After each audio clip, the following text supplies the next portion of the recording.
تو اس میں فصل فی اللقیط ہوا الطفل المنبوذ، یہ لقیط کی تعریف ہے مؤلف رحمۃ اللہ علیہ کے پاس، اور وہ ہے وہ بچہ جو کہ راستے میں پھینکا ہوا ہو، راستے میں یعنی اسے روڈ کے کنارے پھینکا گیا ہو، یا بازار میں رکھ دیا گیا ہو، یا مسجد کے دروازے پر رکھ دیا گیا ہو، کہیں بھی اسے اگر پھینک دیا گیا ہوگا تو وہ لقیط میں شامل ہوگا۔ تو اس کے احکام میں سب سے پہلا حکم ہے وَهُوَ مَحْكُومٌ بِحُرِّيَّتِهِ وَإِسْلَامِهِ،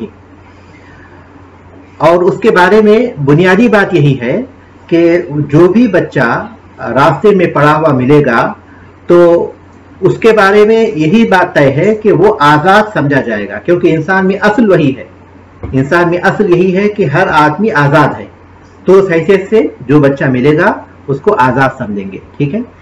اور دوسرا یہ کہ وہ اسلامی ہی، اور یہ کہ وہ مسلمان سمجھا جائے گا۔ یہ بات اگر دارالاسلام میں ہو جہاں مسلمان رہتے ہیں تو یہ بات بالکل طے ہے کہ وہ بچہ مسلمان ہی ہوگا، مسلمان گھرانے ہی میں پیدا ہوا ہوگا۔ لیکن اور اس کے ساتھ ساتھ اگر ایسے مقام پر رہتا ہے جہاں مسلمان اور ذمی دونوں ہیں، اہل الذمہ دونوں ہیں، تب بھی وہ مسلمان ہی سمجھا جائے گا۔ لیکن اگر وہ دارالکفر میں رہتا ہے، دارالکفر میں رہتا ہے تو اس صورت میں اس کے بارے میں کیا بات ہوگی؟ تو ظاہر ہے کہ جب دارالکفر میں وہ رہتا ہے تو وہ اسی کے تابع ہوگا، یعنی ایسے ممالک جیسے آج کل عام طور پر پائے جاتے ہیں جہاں کسی ملک میں بڑی تعداد کافروں کی ہے اور کچھ تعداد مسلمانوں کی ہے، تو اس صورت میں اس کو کافر سمجھا جائے گا اس مقام کے اعتبار سے۔ لیکن اہل علم کے ایک طبقے کی رائے یہ ہے کہ اسے مسلمان ہی سمجھا جائے گا، کیونکہ اس کو فطرت پر لوٹایا جائے گا۔ وہ اگر کسی کافر اس کا نسب جو ہے منقطع ہو گیا، جس نسب سے اس کا تعلق تھا، اگر وہ کافر بھی ہو، اگر کافر گھرانے بھی اگر پیدا ہو تو جس نسب سے اس کا تعلق تھا وہ منقطع ہو گیا، نہیں معلوم اس کے والدین کون ہیں۔ جب نسب منقطع ہو تو اس کا جو دین تھا وہ اس کے نسب کے تابع تھا، تو جب وہ منقطع ہو گیا، وہ ٹوٹ گیا، تو ظاہر ہے کہ دین کا جو رشتہ تھا ان کا والدین سے وہ بھی ٹوٹ گیا، کیونکہ حدیث میں ہے کل مولود یولد علی الفطرہ فابواہ یہودانہ او ینصرانہ او یمجسانہ، ہر بچہ فطرت پر پیدا ہوتا ہے، اس کے والدین اس کو یہودی یا نصرانی یا مجوسی بناتے ہیں، تو اب وہ جو نسب تھا والدین کا وہ اس کا ٹوٹ گیا، تو پھر ظاہر ہے کہ وہ جو دین کی تابعداری تھی وہ بھی ختم ہو گئی، تو اب وہ فطرت پر لوٹایا جائے گا اور وہ بچہ مسلمان مانا جائے گا۔ اور یہ دو باتیں ہوں گی، پہلی بات تو یہ ہے کہ وہ جو بچہ ملے گا اسے آزاد سمجھا جائے گا، اور دوسری بات یہ کہ اسے مسلمان سمجھا جائے گا، اس کی تفصیل میں نے ذکر کر دی۔ وما وجد عنده من المال فهو له، اور اگر اس کے ساتھ کچھ مال پایا جائے، لوگ کسی نے اس کو وہاں رکھا اور اس کے ساتھ کچھ مال بھی چھوڑ دیا، کپڑے ہوں یا پھر کچھ رقم ہو یا کوئی بھی چیز ہو، تو وہ اسی کا سمجھا جائے گا، کیونکہ اصل وہی ہے، ایک چیز جب اس کے ساتھ ہے تو ظاہر ہے کہ اسی کے ساتھ مانی جائے گی، تو وہ اس مال کا مالک ہوگا۔ وَوِلَایَتُهُ لِمُلْتَقِطِهِ اِذَا كَانَ مُسْلِمًا عَدْلًا، اور اس کی ولایت، اس کی پرورش کا جو حق ہے، یہ تمام چیز، وہ پرورش ہے، اس کی جو ذمہ داریاں ہیں اور اس کا ولی، یہ تمام چیزیں جو اس کو اٹھائے گا اس کو حاصل ہوگی، بشرطے کہ وہ مسلمان ہو اور عادل ہو، بشرطے کہ وہ مسلمان ہو اور عادل ہو، جس نے اس کو اٹھایا ہے وہی زیادہ مستحق ہے اس کی پرورش کرنے کا۔ اور اسلام کے نزدیک یہ احسان کے باب سے ہے، یہ بات اچھی طرح ذہن میں رکھیے کہ کسی بچے کو جسے پھینک دیا گیا ہو اسے اٹھانا، یہ اس کی زندگی بچانا ہے، اور اس کو پالنا، اس کی پرورش کرنا، یہ احسان کے باب سے ہے۔ جہاں تک اس کے اٹھانے کا تعلق ہے، وہاں سے جان کو بچانے کا تعلق ہے، تو یہ فرض کفایہ ہے، فرض ہے، لیکن فرض کفایہ ہے، کسی نے اٹھا لیا تو دوسروں پر سے گناہ ساقط ہو جائے گا، اگر نہیں اٹھائیں گے تو سب گنہگار ہوں گے، تو یہ فرض کفایہ ہے۔ اس کا بنیادی حکم کیا ہے؟ یہ فرض کفایہ ہے، اور جو اس کو پرورش کرے گا اس کو اجر ملے گا، یہ احسان کے باب سے ہے، نسب کے باب سے نہیں ہے۔ جو اس کو اٹھائے گا وہ بچہ اس کی طرف منسوب نہیں ہوگا، لیکن وہ کیونکہ اسلام اس کو نسب کے باب سے نہیں لیتا بلکہ احسان کے باب سے لیتا ہے۔ یتیم کی پرورش کا جو ثواب ہے وہی ثواب اس کو حاصل ہو سکتا ہے، بلکہ بعض حالات میں تو یتیم کے رشتہ دار ہوتے ہیں جو اس کی نگرانی کر سکتے ہیں، لیکن اس کا تو کوئی نہیں ہے، تو اسی لیے بعض علماء نے اہل کہا کہ بعض علماء کہتے ہیں کہ یہ یتیم کے مشابہ ہے، جس کی بنیاد پر اس کو پالنا، اس کی پرورش کرنا، یہ اجر و ثواب کا کام ہے. اور اس کے ساتھ ساتھ جو اس کو لیں گے، اور عام طور پر بچے چھوٹی حالت میں پھینکے جاتے ہیں، چھوٹی عمر میں ہی وہ پھینکے جاتے ہیں، ان کو اس بات کا خیال رکھنا ہوگا کہ جس گھر میں وہ پہنچے گا اس کے بعد اگر اس نسب کا رشتہ تو ہے نہیں، جب وہ بڑا ہو جائے گا تو پھر وہ محرم نہیں رہے گا. ٹھیک ہے، وہ محرم نہیں رہے گا. تو اس لیے بنیادی طور پر اب اس کو محرم بنانے کا ایک ہی ذریعہ رہ جاتا ہے، اور وہ ہے رضاعت. اور وہ کیا ہے؟ رضاعت. اور وہ اسی وقت ممکن ہے جبکہ بچہ 2 سال کے اندر ہو اور 5 مرتبہ اس کو مختلف اوقات میں دودھ پلایا جائے. 5 مرتبہ مختلف اوقات میں دودھ پلایا جائے تو پھر اس کے بعد وہ محرم ہو جائے گا. ٹھیک ہے. اگر کوئی ایسی عورت اس کو گود لے لے یا پرورش کرے جو بانجھ ہے، دودھ نہیں پلا سکتی، تو اس کی ماں دودھ پلائے یا اس کی بہن دودھ پلائے یا پھر اس کی بھانجی یا بھتیجی دودھ پلائے.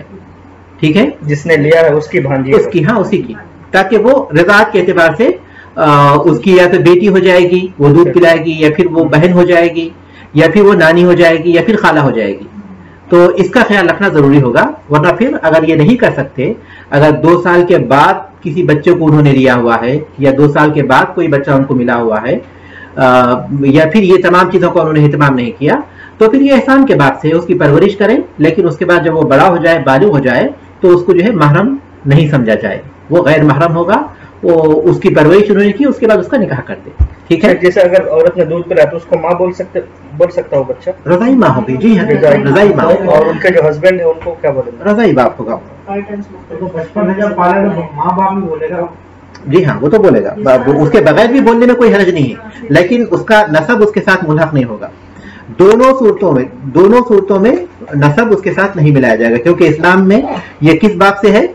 احسان کے باب سے. ٹھیک ہے. وہ ولایت ہو، تو اب یہاں کہتے ہیں کہ وہ ولایت ہو لملتقطہ، اس کی جو ولایت ہوگی وہ اسے اٹھانے والے کو ہوگی، وہی اس کی پرورش کا مستحق ہوگا، بشرطے کہ وہ مسلمان ہو، عدل ہو. اس کی دلیل عمر رضی اللہ تعالیٰ عنہ کا ایک قول ہے، وہ یہ کہ عمر رضی اللہ تعالیٰ عنہ کے دور میں قبیلہ بنو سلیم کے ایک شخص کو ایک بچہ ملا اسی طرح پھینکا ہوا. تو وہ اس کو لے کر عمر بن خطاب رضی اللہ تعالیٰ عنہ کے پاس گیا. تو حضرت عمر رضی اللہ تعالیٰ نے پوچھا کہ تم نے اس کو کیوں اٹھایا؟ تو انہوں نے کہا کہ میں نے دیکھا کہ بچہ پڑا ہوا ہے، اس لیے میں نے اسے اٹھا لیا، اور کوئی وجہ نہیں. تو ساتھ میں کسی پہچان والے شخص نے کہا کہ امیر المومنین یہ نیک آدمی ہے، جس نے اٹھایا ہے وہ نیک آدمی ہے. تو آپ نے کہا کہ واقعی وہ نیک ہے؟ تو اس نے کہا کہ ہاں یہ واقعی نیک ہے. تو کہا کہ ٹھیک ہے، تم اس کو لے کر جاؤ، یہ آزاد ہوگا، اور پھر تم اس کی پرورش کرو گے، اور اس کا نفقہ بیت المال سے ہوگا. تو اس کا مطلب یہ ہوا کہ انہوں نے اس بات کا خیال رکھا کہ جو اس کو پرورش کرنے والا ہو وہ کیا ہو؟ نیک ہو. تو اسی لیے کہتے ہیں کہ وہ مسلمان ہو. عدل کہتے ہیں وہ جو دین پر مستقیم ہو، جس کے اندر دین پر استقامت ہو. وہ یہ کہ اللہ تعالیٰ کے حکام پر عمل کرے اور اللہ تبارک تعالیٰ نے جن چیزوں سے منع کیا ہے ان سے رک جائے.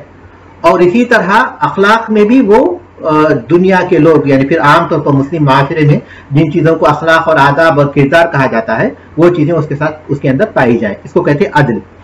تو اگر وہ شخص جس نے اٹھایا ہوا ہے اس بچے کو، اگر وہ مسلمان نہیں ہے تو پھر نہیں دیا جائے گا، کیونکہ کافر کو مسلمان پر ولایت حاصل نہیں ہو سکتی.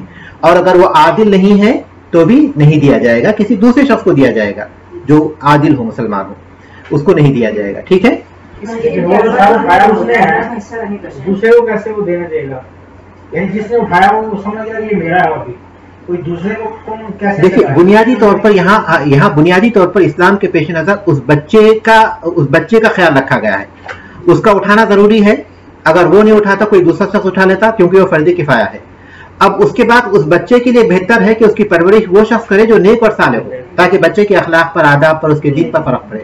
تو اس میں بچے کی پیش نظر یہ بات یہاں بیان کی گئی عمر رضی اللہ تعالیٰ کے اس فرمان کے نتیجے میں کہ وہ ایسے گھرانے میں پرورش پائے جو نیک ہو. تو بنیادی طور پر وہی بات رکھی گئی. نہیں، آگے آئے گا انشاءاللہ وہ بات. وہ نفقتہ فی بیت المال، اس کا نفقہ بیت المال سے ہوگا. جی، کوئی بھی عام اچھا نام دے دیں گے اس کو، نسب کے تعلق سے کسی کی طرف منسوب نہیں کریں گے. اور بعض اہل علم کہتے ہیں کہ اس کو اگر ضرورت پڑ رہی ہے تو منسوب کیا جا سکتا ہے لیکن وہ وارث نہیں ہوگا. صرف کاغذی اوراق کے لیے، جیسے اسکول کی ضرورت کے لیے، بعض دوسری ضرورتوں کے لیے اس کو جو ہے باپ کا نام دیا جا سکتا ہے، لیکن وہ صرف ان چیزوں کو پورا کرنے کے لیے، رسمی کارروائی کے لیے، ورنہ حقیقت میں وہ ان کا بیٹا نہیں کہلائے گا.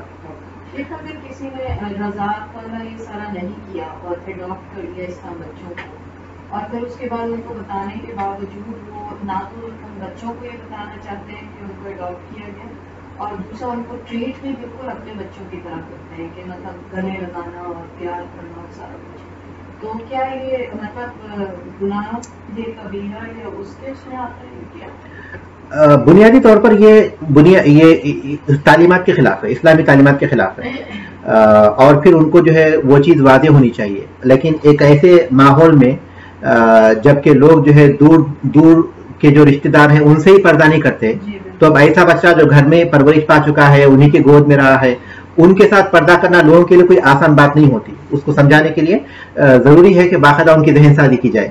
تو وہ چیز غلط ہے، لیکن ان کو وہ غلطی ایسی غلطی نہیں ہے جیسا کہ دوسری جو بڑی بڑی غلطیاں پائی جاتی ہیں.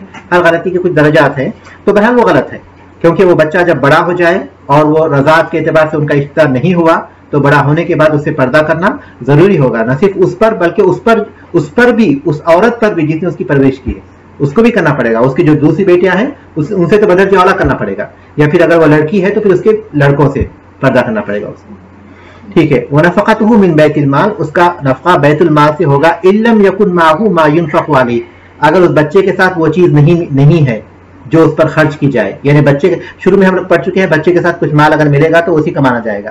تو اگر اس کے ساتھ وہ چیز نہیں ہے تو پھر وہ کیا ہوگا؟ بیت المال سے ہوگا. اگر وہ شخص جس نے اس کو اٹھایا ہے وہ اپنی مرضی سے اس پر خرچ کرنا چاہتا ہے کیونکہ احسان کے باب سے ہے اور وہ اجر و ثواب حاصل کرنا چاہتا ہے، وتعاونوا علی البر والتقوی کے تحت نیکی اور تقوی کے کام میں مدد کروں، تو کوئی حرج نہیں، بلکہ وہ چیز اس کے احسان کے اضافے ہی کا ذریعہ ہوگی. وما خلفہ فہو فیء، آپ کے سوال کا جواب ہے وہ جو چھوڑ کر جائے گا وہ مال فیء مانا جائے گا، کیونکہ یہ جس کے پاس اٹھایا ہوا ہے اس کے پاس جو ہے احسان کے باب سے تھا، رشتے کے باب سے نہیں تھا، نسب کے باب سے نہیں تھا. تو جو مال وہ چھوڑ کر جائے گا وہ پھر فیء کا مال ہوگا اور وہ مسلمانوں کی مصلحت کے لیے بیت المال میں لوٹایا جائے گا. کون چھوڑ کے؟ وہ بچہ بچہ بڑا ہو گیا، بڑا ہونے کے بعد اس نے کمایا، اس کا انتقال ہو گیا، اب مال چھوڑ کر گیا. ٹھیک ہے. اس کی دو حالتیں ہیں. ایک یہ کہ اس نے شادی کی، بڑا ہونے کے بعد وہ بچہ، اس کا نکاح ہوا، اس کی اولاد ہے، اس کی بیوی ہے، اس کا انتقال ہو گیا، تو وہ تو اس وقت تو وارث ہوں گے وہ، کیونکہ اس کی فیملی ہے اور اس کے نسبی رشتہ دار ہیں، وہ وارث ہوں گے. یہاں ایسی حالت کا بیان ہے جس میں اس کے پاس مال تو تھا لیکن اس کا کوئی رشتہ دار نہیں تھا، اس نے نکاح نہیں کیا. تو ایسی صورت میں اس کا مال کیا ہوگا؟ تو مولوی رحمۃ اللہ علیہ کہتے ہیں اور جمہور اہل علم یہی کہتے ہیں کہ وہ مال مسلمانوں کی مصلحت کے لیے بیت المال میں لوٹا دیا جائے گا، جو ان کی مصلحت کے کاموں پر خرچ کیا جائے گا. شیخ الاسلام ابن تیمیہ رحمۃ اللہ علیہ البتہ یہ رائے رکھتے ہیں کہ وہ مال جس نے اس کو پرورش کی ہے وہ اس کو وراثت کے طور پر ملے گا. بعض اہل علم اس طرف گئے ہیں کہ ان کو جو ہے ان کے وراثت کے طور پر نہیں، مطلب بلکہ یہ ان کے احسان کے حل جزاء الاحسان الا الاحسان کے باب سے، اس باب سے، وراثت کے طور پر نہیں. کیونکہ وراثت تو یا تو نسب سے ثابت ہوگی یا پھر وراثت ثابت ہوگی نکاح سے ثابت ہوگی یا پھر رقت سے، غلامی کہ جس کو غلام، جو کسی غلام کو آزاد کرے گا وہی اسی کا، وہ اس کا مولا مانا جائے گا. وہ انشاءاللہ پڑھیں گے ہم لوگ، وہ باب جب آئے گا. تو یہ جو ہے جی نہیں، رضاعت کی وراثت ثابت نہیں، بالکل نہیں. تو رضاعت وراثت کے اسباب میں سے نہیں ہے. تو اس لیے جو ہے یہ جو مال چھوڑ کر جائے گا یہ جمہور اہل علم کے پاس بیت المال میں جائے گا، یا پھر یہ کہ بعض اہل علم کہتے ہیں کہ یہ اس شخص کو ملے گا جس نے اس کی پرورش کی ہے. وَمَنِ ادَّعَى نَسَبَهُ أُلْحِقَ بِهِ، جو اس کی نسب کا دعویٰ کرے. جی جمہور کا قول راجح ہے. وَمَنِ ادَّعَى نَسَبَهُ أُلْحِقَ بِهِ، اور جو اس کے نسب کا دعویٰ کرے، کوئی کہے کہ یہ میرا بیٹا ہے تو وہ اس کے ساتھ ملا دیا جائے گا، یعنی اس کے نسب میں، اس کے نسب کے طور پر وہ اس کے ساتھ شمار کیا جائے گا، فلاں کا بیٹا. جی ضروری نہیں ہے، کیونکہ اس میں بچے کی مصلحت، وہ کوئی کہے، کوئی دعویٰ کیا تو کافی ہے، کیونکہ اس میں بچے کی مصلحت ہے، اس کو کوئی نقصان نہیں ہے، کوئی بھی آ کے دعویٰ کر سکتا ہے. کوئی بھی آ کے دعویٰ کر سکتا ہے، کیونکہ اس میں بچے کا فائدہ ہے، دوسرے کسی کا کوئی نقصان نہیں ہے۔ نہیں شیخ، آج کل تو جس طرح وراثت کے لیے اس قسم کا کوئی دعویٰ کیا جا سکتا ہے، آج کل تو ڈی این اے وغیرہ ہوتا ہے، ضروری نہیں ہے، یہ لازمی قرار دیں تو پھر ان تمام اس میں ضروری نہیں ہے۔ اگر کوئی دعویٰ کرتا ہے کہ یہ بچہ میرا ہے تو اسے کوئی ثبوت پوچھنے کی ضرورت نہیں ہے۔ ثبوت پوچھنے کی ضرورت اس وقت ہوگی جبکہ ایک سے زائد اشخاص دعویٰ کریں، ایک سے زائد اشخاص بولیں کہ یہ بچہ ہمارا ہے، تب اس کے بعد جو ہے پہلے ان کو ثبوت پوچھیں گے۔ اگر ثبوت نہیں ہے تو جو کافی شناس لوگ ہیں یا پھر ڈی این اے ہیں یا پھر خون والا ٹیسٹ، جو بھی ٹیسٹ اس کے لیے پہچان کے لیے ہو سکتے ہیں، ان کو دیکھا جائے گا۔ لیکن اگر کوئی ایک شخص دعویٰ کر رہا ہے تو اسے ثبوت کی ضرورت نہیں ہے، کیونکہ اس میں بچے کی مصلحت ہے، کیونکہ وہ جو ہے نسب کے طور پر اس کی طرف منسوب ہوگا اور اس میں کسی کا کوئی نقصان نہیں ہے، کسی کا کوئی نقصان نہیں ہے۔ اس لیے یہی بات ہے کہ جو دعویٰ کرے گا تو اس نسب میں اس کے ساتھ ملا دیا جائے گا، الا مگر ان کا نہ کافرن، اگر وہ کافر ہے تو الحق بھی نسبا، تو نسب کے اعتبار سے تو وہ اس سے ملایا جائے گا، کیونکہ نسب کے اعتبار سے کافروں کے جو نکاح ہیں، کافروں کی ساری چیزیں معتبر ہیں ان کے نکاح میں، کیونکہ کتنے ایسے مسلمان ہیں جن کے والد کافر تھے، تو نسب کے اعتبار سے تو وہ اس کے ساتھ ملا دیا جائے گا۔ ولا دین، لا دین، دین کے اعتبار سے نہیں ملا جائے گا، دین کے، کیونکہ اس میں نسب کے اعتبار سے ملانے میں بچے کا فائدہ ہے، دین کے اعتبار سے نہ ملانے میں کس کا فائدہ ہے؟ بچے ہی کا فائدہ ہے۔ بنیادی طور پر اس بچے کو پیش نظر رکھا اس کے فائدے کو جو ملتا ہے۔ وہ کرے گا لیکن اس کو بچہ نہیں دیا جائے گا۔ ولا یسلم ولم یسلم الیہ، اس کے بعد کی عبارت ہے، اور وہ بچہ اس کے حوالے نہیں کیا جائے گا، کافر کے حوالے نہیں کیا جائے گا، کیونکہ کافر کو مسلمان پر ولایت حاصل نہیں ہوتی۔ مسلمان کے حوالے کیا جائے گا۔ جی بچہ خود جانا چاہے تو بچہ تو خیر چھوٹا ہے نا، یہاں ہم لقیط کی بات کر رہے ہیں، لقیط کی بات کر رہے ہیں ہم لوگ۔ ٹھیک ہے، یہاں یہ سبق ختم ہوتا ہے، سمجھ واضح ہے نا الفاظ باتیں اس کی؟ ٹھیک، دعویٰ کر رہا ہے کہ میرا بچہ ہے، وہ غیر مسلم ہے، پھر بھی اس کے حوالے نہیں کیا جائے گا؟ حوالے نہیں کیا جائے گا، کیونکہ بچہ جو ہے پڑا ہوا ملا ہے، اس کے گھر سے لیا ہوا بچہ نہیں ہے، تو شیخ بچہ جو ہے راستے میں پڑا ہوا ملا ہے، اس کا عقیقہ ہوگا، کیونکہ جی اس کا عقیقہ ہوگا، وہ سب یقیناً ہوگا۔ تو پھر کیسے پتا چلے گا وہ کتنے دن کا بچہ ہے؟ وہ اس کی وہ کتنے دن کا بچہ ہے اس کے بارے میں اتنی زیادہ معلومات کی ضرورت نہیں ہے، نہ تو عقیقے کے لیے وہ دیکھنے کی ضرورت ہے، کیونکہ اگر بچہ شروع میں ملا تو اندازہ لگایا جا سکتا ہے کس دن ملا، ہو سکتا ہے اسی دن کا بچہ، اس کے اعتبار سے شمار کر لیں گے۔ اگر بعد میں ملا ہے تو پھر وہ عقیقے کے لیے اگرچہ کہ 7 دن گزر چکے ہو تب بھی کوئی عقیقہ کیا جا سکتا ہے۔ بچے کے بارے میں کیا حکم ہے جو کہتے ہیں کہ یہ تو جو بچہ میرا یہ حرامی بچہ ہے؟ غلط ہے نا، اس میں بچے کا کوئی قصور نہیں ہے۔ اب وہ بچہ تو ایسا ہی ہوگا نا، بچہ جو کہ ہم کو کسی بھی شخص کو اگر روڈ پر ملا ہوا ہو، اس کے بارے میں یہ تحقیق کرنے کی ضرورت نہیں ہے کہ یہ کس وجہ سے پھینکا گیا، کیونکہ اس بچے کا کوئی تعلق ان چیزوں سے نہیں ہے جو ان کے ماں باپ نے کیا ہوگا، کسی نے اس کو لا کر ڈالا، وہ بچے کیسے تھے، کوئی تعلق اس کا بچے سے نہیں ہے۔ اسی لیے بچے کی مصلحت کے تعلق سے جو باتیں ہیں وہ یہاں بیان کی گئی اور اسی اعتبار سے اسے دیکھا جائے گا۔